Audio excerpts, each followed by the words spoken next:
Really, they all answer to the same crew. They're all controlled by the same crew. This is the movie playing out of different people, and they do fight among each other. They bloody do. Anyone who's obsessed with power like that wants power over their associates, but they're connected and operating to the same basic agenda.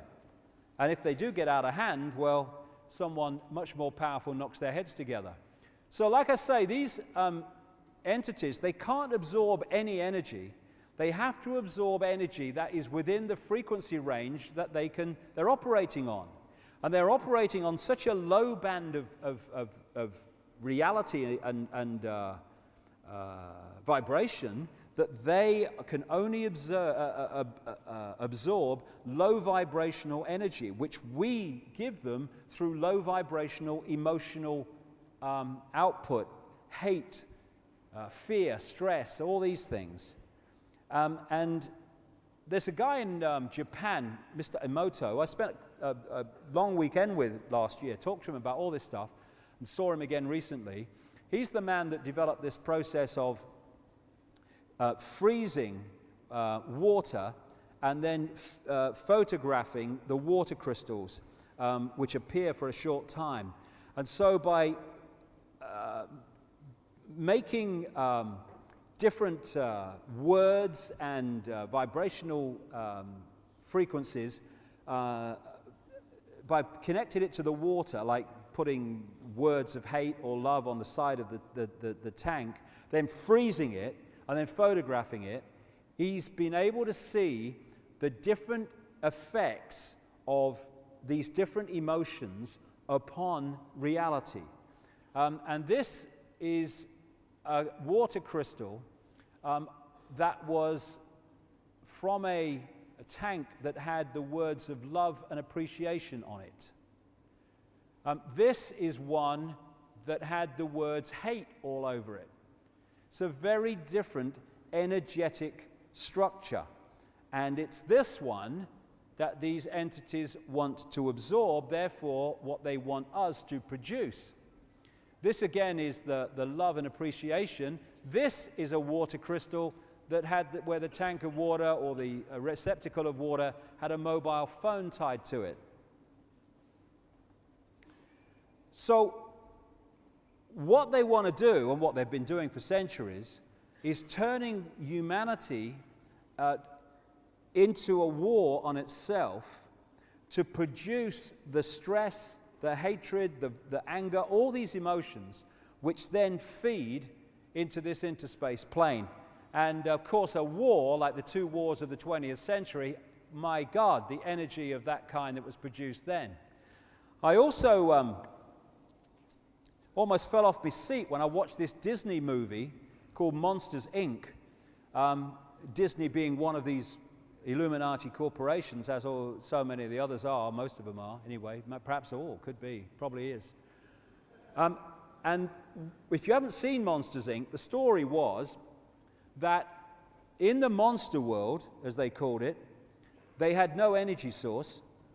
And so what they did, they had a power station in the monster world, and the people working for it used to turn up to work every morning, line up, and then these doors would come up in front of them, symbolic of interdimensional doorways.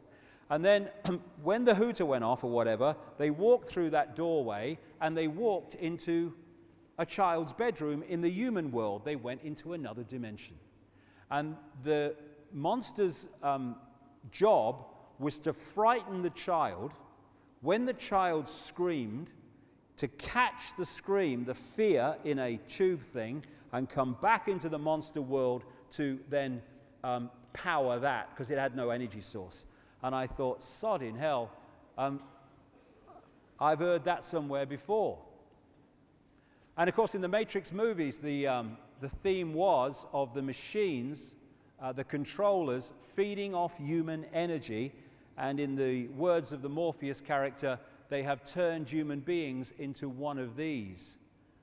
And that's one major level of what's going on, I would suggest.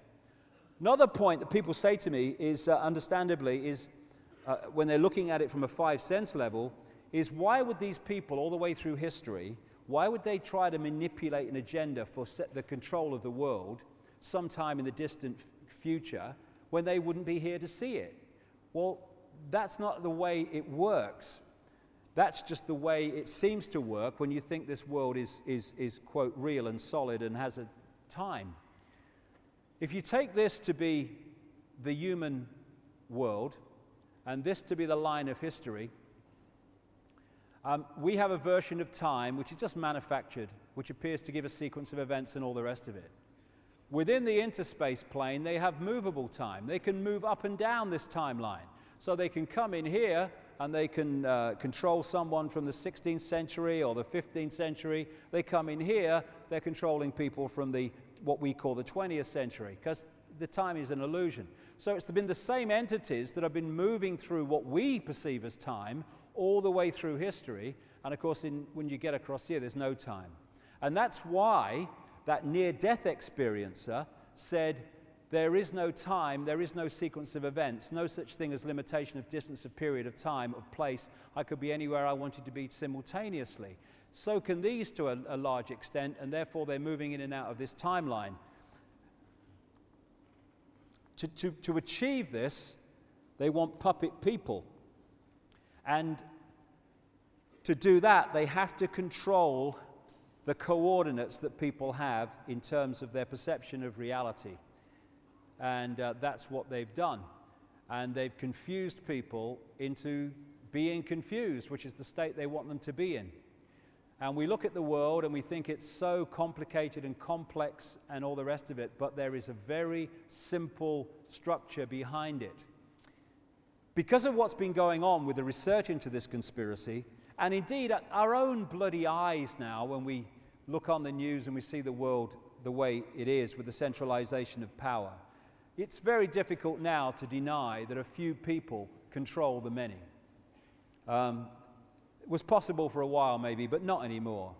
So what they've done through this book by a guy called David Rothkopf, who worked for the infamous Kissinger Associates and was in the Clinton administration and stuff, he's written this book called Superclass, The Global Power Elite and the World They Are Making. And what it is, in effect, is an admission that yes, there is a super elite and it does control events, but it's not coordinated and it's not controlled. It's like a fallback position. All right, we can't deny a few control the world now, so we'll have a fallback position. Yeah, they do, but they're not coordinated. It's just a loose connection of interests. You know, bullshit.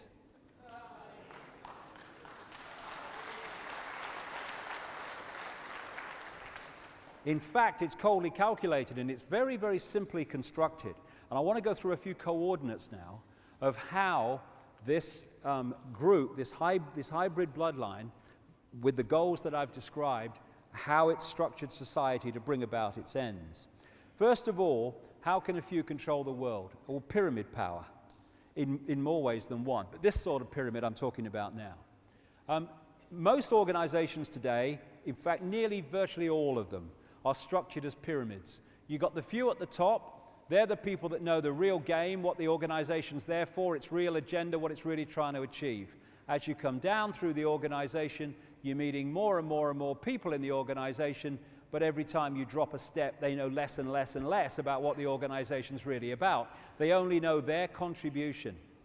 And the idea through history has been to structure society like this, to keep the people in general in ignorance of what they know. That's why this advanced knowledge has been passed over through the highest levels of the secret society network and been sucked out of the general population through inquisitions and ridicule and condemnation and all the rest of it.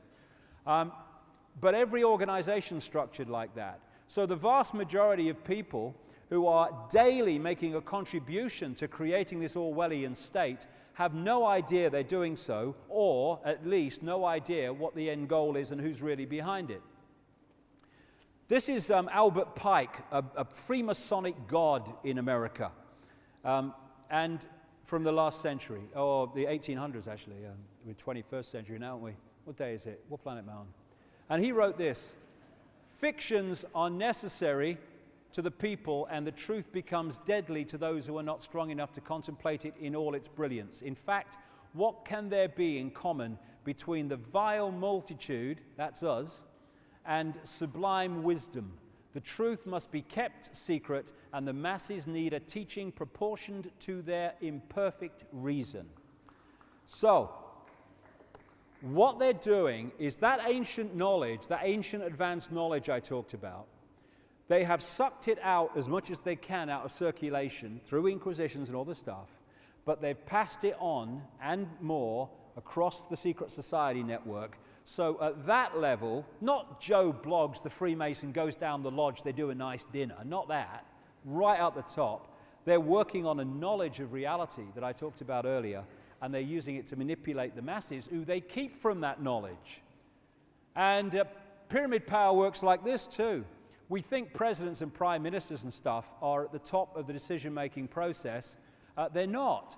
They are positioned lower in the pyramid, and they are just vehicles for the shadow people to introduce changes in society through them. So you have an idiot like Bush, and he turns this stuff through legislation into law just by signing his soddy name, when he can remember it, on the bottom of a piece of paper. That's what they're there for. They are vehicles. They're not the source of the power. People say to me, so you say George Bush orchestrated 9/11? Can't tie his shoelaces, mate. No, I'm not saying that. No. Ridiculous. You're a journalist, aren't you? Yes, I thought you were. You thought that elephant was a duck, right? Yeah, I got you. I remember you now. And these pyramids are like Russian dolls, one doll inside a bigger doll inside a bigger doll, to create this global structure. So all these pyramids of the banking system, the transnational corporations, they're pyramids in themselves, like banks. They go into bigger pyramids and bigger pyramids until there's one that encompasses the whole of the banking system, one that controls all the transnational corporations, the political parties, the major parties at least that have any chance of forming a government, the media at ownership level, the religions, bloody come to that soon. The intelligence agencies at that level are the same agency. Mossad is the CIA, is British intelligence if you go up to these levels. Same with the drug cartel, etc. And so up here, you have these bloodline families who are sending down these pyramids, all roads lead to them, the same agenda. And the basis of it is the constant centralization of power and imposition of will of the authorities on the people. And that's why it's happening across all these apparently unconnected areas of society, because they're not unconnected. What you have is one force operating through different sides in the movie. And while we think there are different sides as we experience the movie in visible light reality, we get confused. I mean, he's on that side, and he's fighting him, and he's against him, and he's against her. But in fact, they're controlled by the same people. And you know, if you go into a football match and you control not one side to influence the football match, you control both sides, you know what the score's going to be before the teams go on the field.